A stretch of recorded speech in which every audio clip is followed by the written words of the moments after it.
Assalomu alaykum. Hurmatli yurtdoshlar. Bugun men sizlarga juda muhim mavzuni tushuntirib beraman. Yil avgustdan pensiya yana oshirilishi, ya'ni yil davomida ikkinchi indeksatsiya masalasi. Bu xabar nafaqat pensionerlar, balki ularning farzandlari, o'quvchisini yo'qotgan oilalar, nogironligi bo'lgan fuqarolar, ijtimoiy nafaqa oluvchilar va pensiyaga yaqinlashib qolgan barcha insonlar uchun bevosita ahamiyatli. Chunki pensiya miqdoridagi har bir o'zgarish oilaning oylik budjetiga, dori-darmon xarajatiga, oziq-ovqatga, kommunal to'lovlarga va kundalik hayotga ta'sir qiladi. Shuning uchun videoni oxirigacha diqqat bilan ko'ring. Men bugun faqat pensiya oshadi deb qo'yib ketmayman. Balki kimga qancha ta'sir qilishi mumkin, kimlar alohida e'tiborli bo'lishi kerak, qaysi hujjatlarni tekshirtirish lozim, qayerga murojaat qilish kerak va eng muhimi, pul hisobingizga tushmasa nima qilish kerakligini sodda tilda tushuntiraman. Hozirning o'zida kanalga obuna bo'ling va videoga like bosing. Chunki bunday ma'lumotlar vaqtida yetib borsa, ko'plab odamlar o'z haqini yo'qotmaydi. Avvalo, masalaning ildizini tushunib olaylik. Pensiya indeksatsiyasi deganda davlat tomonidan pensiya va ayrim ijtimoiy to'lovlar miqdorini iqtisodiy sharoitga moslab oshirish tushuniladi. Oddiy qilib aytsam, bozordagi narxlar oshsa, dori-darmon qimmatlashsa, kommunal to'lovlar ko'paysa, pensionerning oldingi pensiyasi avvalgidek xarajatlarni qoplashga yetmay qoladi. Shunda davlat pensiya miqdorini ma'lum foizga oshirish orqali aholining daromadini qo'llab-quvvatlaydi. Oldin odamlar ko'pincha yil boshida yoki belgilangan bir muddatda pensiya oshishini kutishardi. Ya'ni ko'pchilik pensiya bir marta oshsa, keyingi yilgacha shu miqdor qoladi deb o'ylaydi. Ammo hozirgi sharoitda narxlar bir yil ichida bir necha marta o'zgarishi mumkin. Shuning uchun yil davomida ikkinchi indeksatsiya qilinishi haqidagi xabar juda muhim. Bu ayniqsa daromadi faqat pensiyadan iborat bo'lgan oilalar uchun katta masala. Bu yerda bir narsani aniq aytaman. Pensiya oshirilishi haqidagi har qanday xabarni eshitganingizda avvalo rasmiy manbaga qarash kerak. Prezident farmoni, Vazirlar Mahkamasi qarori, pensiya jamg'armasi yoki vakolatli davlat organlarining rasmiy e'lonlari asosiy manba hisoblanadi. Chunki ayrim hollarda ijtimoiy tarmoqlarda hammaning pensiyasi 2 barobar bo'ladi yoki yil avgustdan barcha pensionerlarga qo'shimcha pul beriladi degan noto'g'ri xabarlar tarqaladi. Men sizga ekspert sifatida maslahat beraman. Xursand bo'lishdan oldin aniq sanani, foizni, qamrab olinadigan to'yfalarni va to'lov tartibini tekshiring. Endi asosiy o'zgarish shundan iborat. Agar yil avgustdan pensiya indeksatsiyasi kuchga kirsa, bu pensiya oluvchilar uchun yangi hisob-kitob davri boshlanadi degani. Ya'ni pensiya miqdori avvalgi bazaga qarab qayta hisoblanadi. Bunda har bir odamning pensiyasi bir xil summaga oshmasligi mumkin. Kimdir 6000 so'm qo'shimcha olishi mumkin, kimdir 20 ming so'm, yana kimdir bundan ko'proq. Sababi har bir insonning pensiya turi, ish staji, oldingi ish haqi, imtiyozlari, ustamalari va boshqa omillari turlicha. Endi kimlar bu masalada eng ko'p e'tiborli bo'lish kerakligini birma-bir tushuntiraman. Birinchi navbatda yoshga doir pensiya oluvchilar. Masalan, 65 yoshli otaxon yoki 60 yoshli onaxon har oy bank kartasi orqali pensiya olayotgan bo'lsa, indeksatsiyadan keyin ularning hisobiga odatdagidan ko'proq pul tushishi kerak. Agar pensiya naqd shaklda yetkazib berilsa, pochta yoki mas'ul tashkilot orqali yangi miqdor bo'yicha berilishi lozim. Ikkinchi toifa nogironlik pensiyasi oluvchilar. Bu yerda ham muhim nuqta bor. Nogironlik pensiyasi darajasi, ya'ni guruhiga qarab, ish stajiga qarab va boshqa hujjatlariga qarab hisoblanadi. Agar umumiy pensiyalar indeksatsiya qilinsa, nogironlik pensiyasi ham belgilangan tartibda oshirilishi mumkin. Ammo bu avtomatik hisob-kitobda texnik xatolar bo'lishi ehtimolini inkor qilmaydi. Shuning uchun nogironligi bo'lgan fuqarolar yoki ularning yaqinlari pensiya tushgan kuni eski miqdor bilan yangi miqdorni solishtirib ko'rishi kerak. Uchinchi toifa bo'g'uvchisini yo'qotganlik pensiyasi oluvchilar. Bu toifa ko'pincha bolalar, yolg'iz onalar yoki oiladagi asosiy daromad manbasidan ayrilgan insonlarni o'z ichiga oladi. Bu oilalarda har bir 1000 so'mning o'rni bor. Agar indeksatsiya amalga oshsa, bo'g'uvchisini yo'qotganlik pensiyasi miqdori ham tegishli tartibda qayta ko'rib chiqilishi mumkin. Bunda pensiya nechta oila a'zosiga tayinlangani, bolalarning yoshi, o'qishi va boshqa shartlar ahamiyatli bo'ladi. 4-toifa ijtimoiy nafaqa oluvchilar. Ba'zi odamlar pensiya emas, balki ijtimoiy nafaqa oladi. Masalan, yetarli ish stajiga ega bo'lmagan keksalar. ayrim nogironligi bo'lgan shaxslar yoki boshqa ijtimoiy himoyaga muhtoj toifalar. Indeksatsiya faqat pensiyalargagina emas, ayrim hollarda ijtimoiy nafaqalar va boshqa to'lovlarga ham ta'sir qilishi mumkin. Lekin hammasi qaror matnida qanday yozilganiga bog'liq. Shuning uchun qo'shnimning pensiyasi oshibdi, demak meniki ham albatta oshadi deb xulosa qilish to'g'ri emas. Har bir to'lov turi alohida tekshiriladi. Endi raqamli misollar bilan tushuntiraman. Tasavvur qiling, bir pensioner 20 milyon 200 ming so'm pensiya oladi. Agar indeksatsiya 20% bo'lsa, uning pensiyasi taxminan 20 ming so'mga oshib 1 milyon 302 ming so'm atrofida bo'lishi mumkin. Agar boshqa pensioner 2 million so'm olayotgan bo'lsa, 10%lik oshirishda u taxminan 200 ming so'm qo'shimcha oladi. Demak, foiz bir xil bo'lsa ham, yakuniy qo'shimcha summa har bir odamda har xil bo'ladi. Yana bir misol. Onaxon 900 ming so'm atrofida pensiya olayapti. Uning asosiy xarajatlari har oy 2 ming so'm dori-darmon, 300 ming so'm oziq-ovqat. 1 ming so'm kommunal to'lov, qolgan qismi yo'l kira va boshqa ehtiyojlarga ketadi. Agar pensiyasi saqimi yoki 1 ming so'mga oshsa, bu unga katta boylik bo'lib ko'rinmasligi mumkin. Lekin amalda bu bir haftalik non yo'q. Choy yoki kerakli dori uchun yordam beradi. Shuning uchun pensiya indeksatsiyasini faqat quruq raqam sifatida emas, insonlarning kundalik yashash imkoniyati sifatida ko'rish kerak. Yana bir holatni olaylik. Otaxon 35 yil ishlagan. Pensiyasi nisbatan yuqoriroq, masalan 2 milyon 400 ming so'm. U indeksatsiyadan keyin ko'proq qo'shimcha olishi mumkin. Biroq bu boyroq odamga ko'proq berilyapti degani emas.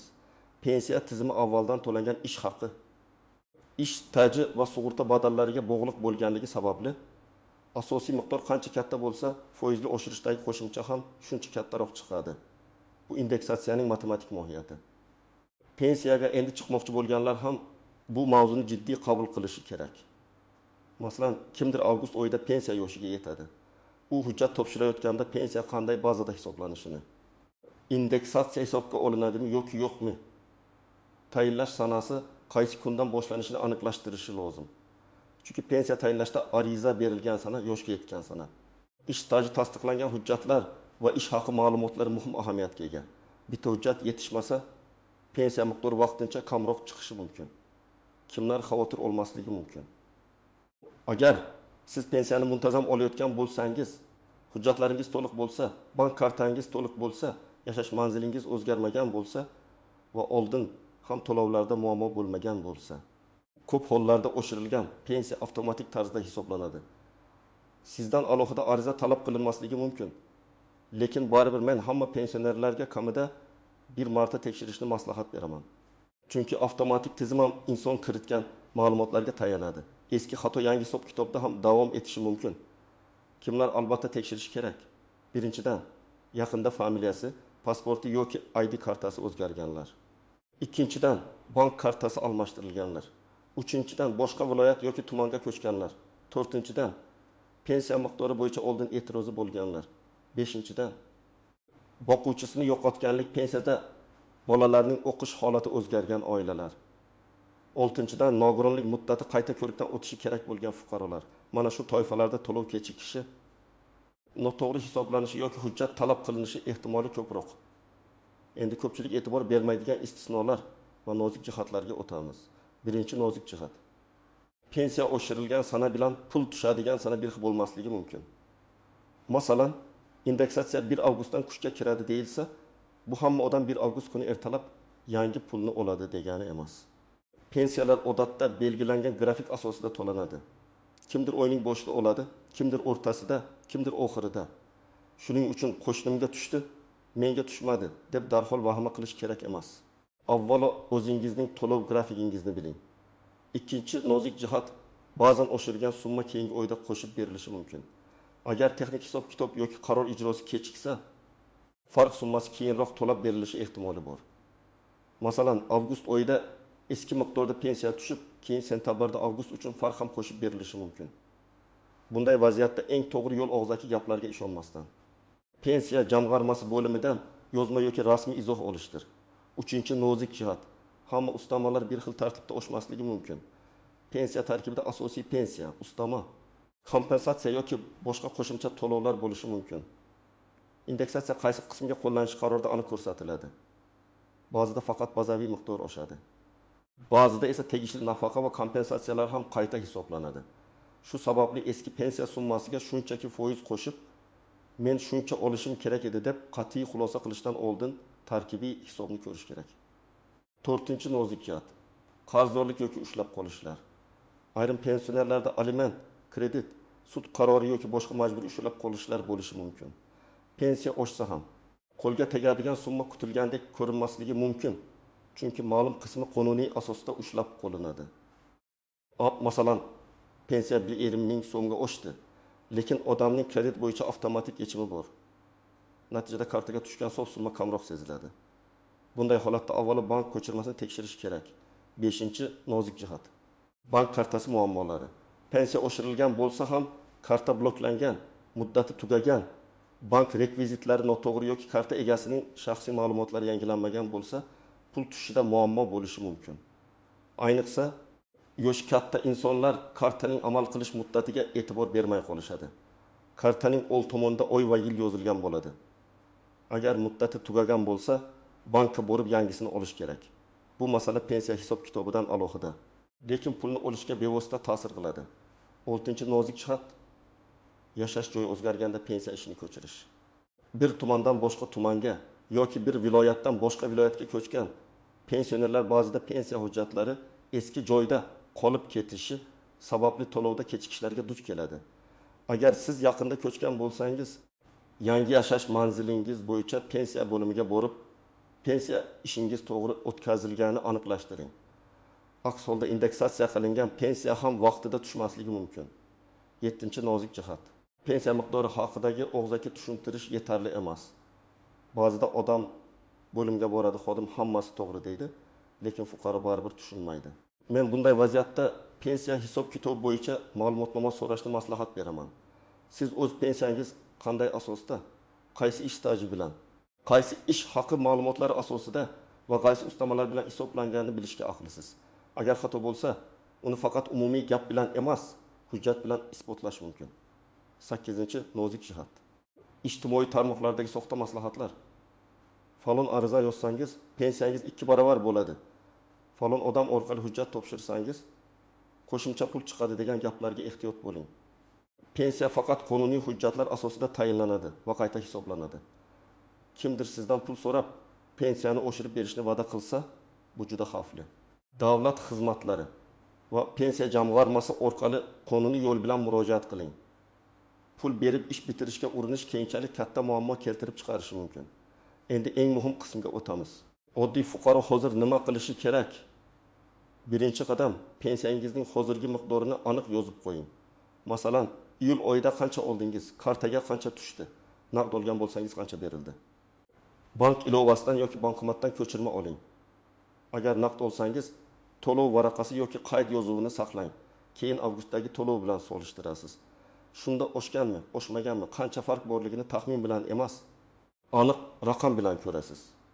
Ikkinchi qadam, rasmiy xabarni tekshiring. Pensiya jamg'armasining rasmiy sahifalari, davlat organlarining e'lonlari, qonunchilik hujjatlari, portali va ishonchli axborot manbalarini ko'ring. Qarorda qaysi sana, qaysi foiz, qaysi toifalar va qaysi to'lovlar ko'rsatilganiga e'tibor bering. Agar siz internetdan foydalana olmasangiz, farzandingizdan, nabirangizdan yoki mahalladagi mas'ul xodimdan yordam so'rang. Muhimi, faqat mish-mish bilan qaror chiqarmang. 3-qadam, hujjatlaringizni tartibga keltiring.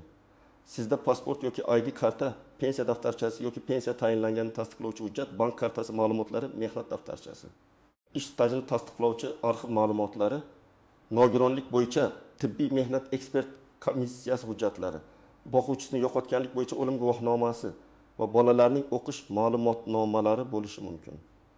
Har kimda hammasi shart emas, lekin o'z toifangizga tegishli hujjatlar tayyor turgani yaxshi.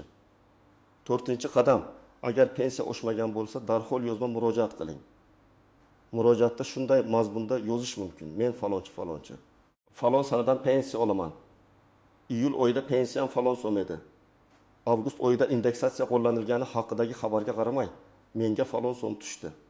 Pensiyamning qayta hisob-kitobini tekshirib, yozma javob berishingizni so'rayman. Murojaatga pasport nusxasi, pensiya ma'lumoti va bank ko'chirmasini ilova qilish mumkin. Eng muhimi, murojaat ro'yxatdan o'tganini tasdiqlovchi raqamni oling. 5-qadam.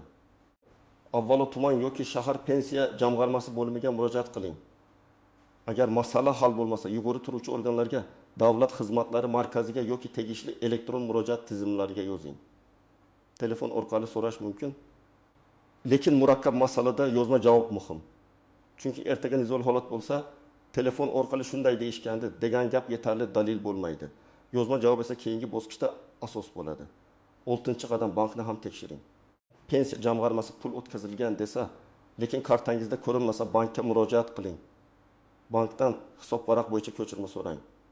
Ba'zida pul tushgan bo'ladi, lekin avtomatik to'lov, kredit yechimi, karta blokirovkasi yoki texnik sabab bilan fuqaro uni ko'rmaydi.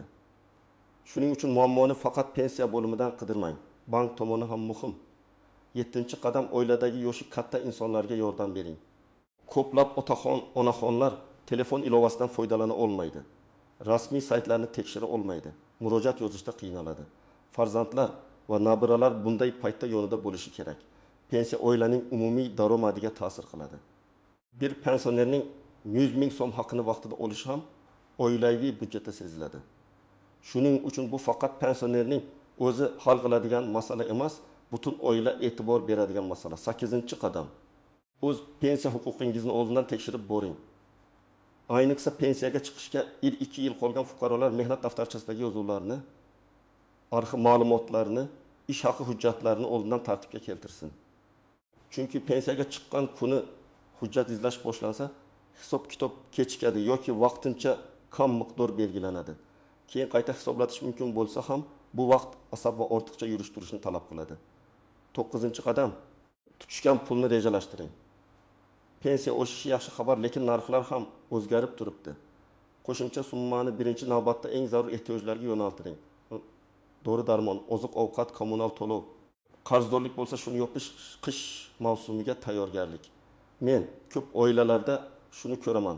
Qo'shimcha pul tushganda darrov mayda xarajatlarga ketib qoladi. Keyin oyning oxirida yana qiyinchilik bo'ladi. Shuning uchun pensiya oshgan taqdirda ham budjetni tartibli yuritish kerak. 10-qadam. Agar sizning pensiyangiz miqdori boshqalarnikidan kam oshsa, darhol xulosa qilmang. Har bir pensiya alohida hisoblanadi.